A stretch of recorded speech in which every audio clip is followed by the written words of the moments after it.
Subscribe now and press the bell icon. Never miss an update.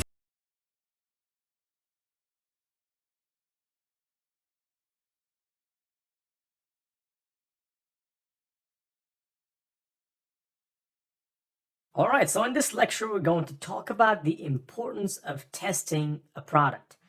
But first of all, what is testing a product? Of course, when you're selling a product to somebody, chances are you don't know that product yourself because you never touched it, you never used it. And so ethically, you can't sell something to somebody if you've never used it. So how do you know, or what is your guarantee that that product is actually good?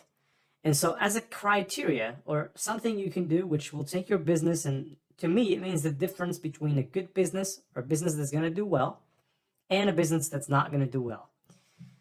Especially when you've selected the product and you put a lot of effort into selling it. The ideal thing to do is to test that product yourself. Get some samples. Test it on yourself, test it on other people.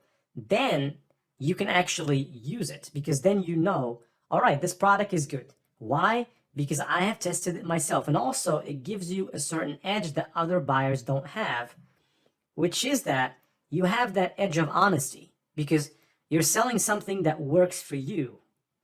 You're sure about the quality you're selling, and this is something that will enable you to talk confidently and to write the description of the product and the landing page confidently. The ads are going to emanate with a vibe of confidence, and people are going to pick up on that energy, pretty much like a course. When you're creating a course, you cannot create a course while you're angry, because people can pick up on that because they're hearing you all the time. And of course, if you never did what you're preaching and you don't know what you're talking about and your energy is not good, and when you're trying to act and you're trying to force yourself to say certain things, all of these, they play a major role.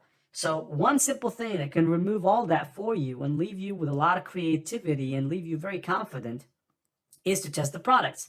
Now, of course, there is no limitation on how many products you can test. So the barrier to entry to market is zero, because all you need is a shop, right? Products are out there, AliExpress, Banggood. Of course, we're going to speak about these websites in detail, and I'm going to tell you how you can actually use these websites to dropship from. But typically, it's very simple. Shopify, if you don't like Shopify, go with WordPress. Don't like WordPress, go with Wix. A lot of CMSs, content management systems out there. It's very simple. The process was complicated 30 years ago. Right now, it is not. It's very simple. So take this as an opportunity to test as many products as possible, right? So when you're testing, do not be shy. And as the saying goes, fail forward fast. Right now, I would like to tell you, test forward fast. And what that means is, there is no limit to how many products you can test. So why are you shying away? Why do you only test one product a month and then complain about not having sales? I believe this.